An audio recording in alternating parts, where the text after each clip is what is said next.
Hello everyone, good morning. কেমন আছো সবাই? মুগ্ধতা অ্যান্ড মি চ্যানেলের নতুন আরও একটি ব্লগে তোমাদের সবাইকে স্বাগত জানাই। আশা রাখছি যে যেখান থেকে আজকে আমার এই ভিডিওটি দেখছো তোমরা সবাই খুব ভালো আছো, সুস্থ আছো এবং কি আমরাও খুব ভালো আছি। আর এই যে দেখো আমার কাছে আজকে একটা কি সুন্দর ফুল ফুটেছে, যদিও এখনও পুরোপুরি কমপ্লিট হয়নি ফুটা। তো যাই হোক, ঘড়ির কাঁটায় বাজে এখন সকাল 6টা।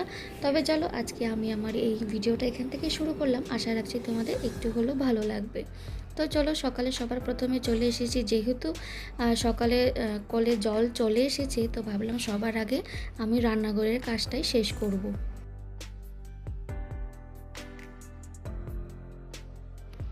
তো বাসন কোসন যা ছিল সব কিছু আমি ধুয়ে মেজে নিয়েছি, আর এখন আমি এই স্ল্যাবটাকে পরিষ্কার করব।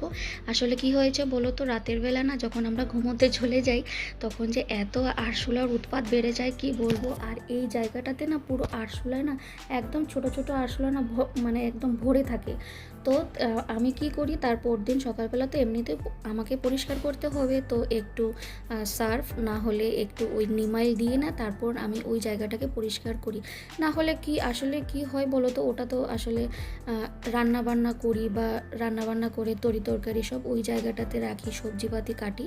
তো তার জন্য একটু পরিষ্কার করলাম আর কি নিমাইল দিয়ে, তারপর গ্যাসের ওভেনটাকেও মুছে নিলাম। আর এখন আমি এই বিছানা চাদরটাকে চেঞ্জ করব। আমার এই ঘরের উপর মানে ঘরের মধ্যে আর বিছানার মধ্যে যে কী ধরনের অত্যাচার হয় তোমরা হয়তো আমার প্রায় ভিডিওতে মানে দেখে থাকো। তো ভাবলাম আজকে আমি বিছানা চাদরটাকে পরিষ্কার করব, মানে চেঞ্জ করব আর কি, কাচতে হবে। তো তার জন্য এটাকে আমি উঠিয়ে ফেললাম। আসলে কি বলো তো, ঘর দুয়ার পরিষ্কার করতে আমার সবসময় ভালো লাগে, মানে পরিষ্কার পরিচ্ছন্ন টিপটপ থাকবে সেটাই আমি ভালোবাসি, একটু সাজিয়ে গুজিয়ে রাখতে পছন্দ করি। কিন্তু এখন আর সেই জিনিসটা হয় না। আমি সারাদিনে যে কতবার আমি ঘরগুলোকে গোছাই পরিষ্কার করি, কিন্তু তোমরা তো আমার ভিডিওতে দেখেই থাকো মেয়ে আমার কি করবে, ঘুম থেকে উঠেই যে জিনিসটা দেখবে একদম টিপটপ করে রাখা আছে সেগুলোকেই আবার নষ্ট করবে, ফেলে দেবে, বিছানার চাদর উঠিয়ে ফেলে দেবে। মানে যেই জিনিসটা যেই জায়গায় সুন্দর করে রাখা আছে না সেটাকে ওকে মানে নষ্ট করতে হবে। সাজিয়ে গুজিয়ে জিনিস রাখা ও একদমই পছন্দ করে না, আমার থেকে পুরো উল্টো, একদমই ভালো লাগে না। মানে কি বলবো, পুরো ঘরে না ওর যত খেলনা আছে সবগুলোকে নিয়ে ছড়িয়ে ছিটিয়ে রাখে। আর যখনই দেখবে না আমি ওগুলোকে গুছিয়ে এক জায়গায় করে রেখেছি, তো তখনই আবার ওগুলোকে আবার ও ফেলে দেবে, আবার ছড়িয়ে রাখবে। কিন্তু যখন ছড়ানো থাকবে না তখন ওগুলোকে, খেলনাগুলোকে এক ফোঁটাও ধরবে না। আবার যখন দেখবে যে আমি গুছিয়ে রেখেছি তখন আবার ওকে ওই খেলনাগুলোকে ধরতে হবে, ফেলতে হবে, ছড়াতে হবে। তো যাই হোক, এখন আর পারি না ঘরগুলোকে একদম টিপটপ করে রাখতে। কিন্তু ওই যে ওই একটা ভালো লাগা তো থেকেই থাকে। তো যতটা সম্ভব যতটা পারি আমি করে রাখার চেষ্টা করি, কিন্তু মেয়ের জন্য আর হয়ে ওঠে না আর কি। তো তোমাদের সঙ্গে গল্প করতে করতে আমার ওদিকে ঘর ঝাড়ু দেওয়া হয়ে গেছে, তোমরা দেখতেই পেলে। আমি শাকটাকেও ধুয়ে রেখেছি, সেটা হচ্ছে কলমি শাক। আমি কাল রাতে কলমি শাকটাকে বেছে রেখেছিলাম, আজকে আমি রান্না করব বলে। তো ভাবলাম কলে যখন এখনও জল আছে তো আমি শাকটাকে ধুয়ে রাখি। তো শাকটা আমার ধোয়া হয়ে গেছে, আর যেহেতু কলে জল আছে তো ভাবলাম জামা কাপড়গুলো কেচে দিই। আর জামা কাপড়গুলো কেচে না তারপর আমি ঘরটাকেও মুছে নিয়েছি। আর সকাল থেকে এত কাজ করার পর না আমার গলা একদম শুকিয়ে আসছে। আর যেহেতু এত গরম, আর কি বলবো, বাইরে যে যদিও খুব একটা বেশি রোদ নেই, কদিন ধরেই একটু মেঘলা ওয়েদার, কিন্তু কি হবে, ঘরের ভেতরে কিন্তু প্রচণ্ড গরম। তো যাই হোক, আগে ভাবলাম গলাটাকে একটু ভিজিয়ে নিই ঠান্ডা ঠান্ডা জল খেয়ে। আর এই মাটির বোতলের জল না প্রচণ্ড ঠান্ডা থাকে। তো ফ্রিজের জল আমি খুব একটা বেশি খাই না, কিন্তু এখন ওই মাটির ঠান্ডা ঠান্ডা জলটা খাই, মাটির বোতলের জলটা, সেটাই আমার খেতে ভালো লাগে আর কি। তো যাই হোক, সবার প্রথমে আমি বসিয়ে দিলাম চাটা খাবো, শরীরে একটু এনার্জি গেইন করব, তারপর বাকি সমস্ত কাজবাজ করব। আর চা বসালাম, তারপর দেখলাম যে চিনির কৌটোটা খালি। আর চা বসানোর পর যদি দেখি আমার চিনি চাপাতির কৌটো খালি, ভরতে হবে, আমার যে মাথাটা যা গরম হয় না কি বলবো। আসলে যখন খালি হয় তখন ভুলে যাই ভরে রাখতে, আর যখন চাটা করতে আসি না তখন দেখি যে একদমই পুরো খালি হয়ে গেছে, তখনই আমার মাথাটা একদম গরম হয়ে যায়। তখন মনে হয় যে এ বাবা, চা বসালাম এখন আবার এই কৌটোগুলোকে ভরতে হবে। তো যাই হোক, কিছু করার নেই, চিনির কৌটোটা ভরে আমি চা 1 কাপ বানিয়ে নিয়েছি, সরি 2 কাপ চা বানিয়েছি হাজব্যান্ডের জন্য আর আমার জন্য। যদিও ও তো এখন খাবে না, ও ঘুমোচ্ছে। তো ভাবলাম চা বিস্কিটটা আমিই খেয়ে নিই, আর আমার দুষ্টুও কিন্তু এখনও ঘুমোচ্ছে। তো যাই হোক, চা বিস্কিট খেয়ে আমি বসিয়ে দিলাম রান্না। আর সবার আগে আমি বসালাম কলমি শাক।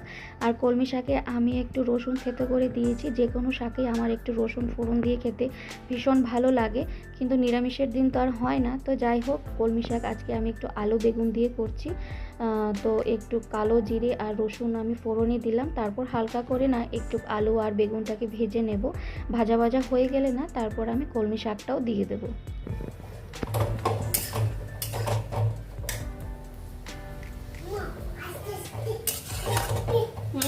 পড়ে যাবে তো। ওদিকে তো আমার রান্না বান্না হচ্ছে, তো ভাবলাম মামামের জন্য একটু মৌসম্বি লেবুর জুস একটু করে দিই। ওকে তো এভাবে একটু কেটে দিলে, পিস পিস করে দিলে একদমই খাবে না। ওকে জুসটা করে দিতে হবে, আবার বাটি চামচে বসিয়ে ওকে খাওয়াতে হবে, তারপরেই উনি খাবেন। তো যাই হোক, রান্নাবান্না ওদিকে চলছে। ভাবলাম এই কাজগুলো তো করতে হবে, কি বলবো, ওকেও তো এইসব ফল টলগুলো খাওয়াতে হবে। আর বাইরে যা পরিমাণে রোদ আর যা গরম, তো এই সময়ে দুপুরবেলা যদি আমি একটু ফলের রস খাওয়াই তাতে করে খুব ভালোই হয়। তো যাই হোক, এখন আমি এই মৌসুমী লেবুর রসটাও করে নিচ্ছি। আর এই মুহূর্তে তোমরা যারা যারা আমার এই ভিডিওর সঙ্গে জুড়ে আছো, তোমাদের সবাইকে অসংখ্য ধন্যবাদ। প্লিজ আমার ভিডিওটিতে একটি করে লাইক দিয়ে দিও। তোমাদের একটা লাইক আমার এই ভিডিওটি আর অনেকের কাছে পৌঁছে দিতে সাহায্য করবে। আর তুমি যদি আজকে নতুন বন্ধু হয়ে থাকো, আজকে প্রথম দেখছো আমার এই ভিডিওটি, তাহলে আমি বলবো ছেড়ে যাওয়ার আগে আমার এই ছোট্ট চ্যানেলটিকে সাবস্ক্রাইবও করে রাখতে পারো। আর যারা যারা অলরেডি এই কাজটা করে দিয়েছো তাদেরকে অসংখ্য ধন্যবাদ। আর এই যে দেখো, বলতে বলতে কিন্তু আমার মৌসুমী লেবুর জুসটাও একদম রেডি। আর আমি আমার বন্ধুদেরকে একটাই রিকোয়েস্ট করব, প্লিজ ভিডিওটা স্কিপ না করে পুরোটাই দেখার চেষ্টা করো। আর আজকে গরমে না খুব একটা বেশি আমার রিচ রান্নাবান্না করতে একদমই ইচ্ছে করছে না, তো খুবই হালকা পাতলা আমি রান্না করেছি। ডাল তো আমাকে একটা করতে হয়, ডাল করলাম, কলমি শাক করলাম, তোমরা দেখতেই পেলে। আর এখানে হচ্ছে কোয়াশ আলু টমেটো দিয়ে একটা তরকারি করছি। এই তরকারিটা খেতে আমার খুবই ভালো লাগে, আমাদের দুজনেরই ভালো লাগে। আর বিশেষ করে এই তরকারিটা করছি কারণ আমি টিফিনে ওকে দিতে পারবো, তো তার জন্য এই কোয়াশ আলুর তরকারিটা করা। আর ও পাশে হচ্ছে আমার ভাত। তো ভাত আর তরকারিটা হয়ে গেলেই না আমি চলে যাব স্নানে। আর তার পাশে না মাম্মামকেও স্নান করাতে হবে। তো ভাতটা ওদিকে হতে থাক, ভাবলাম তরকারিটাও হতে থাক, মাম্মামকে স্নান করিয়ে দেব, তারপর আমিও চলে যাব স্নানে। তারপরে কিন্তু আমাকে পুজোটাও দিতে হবে।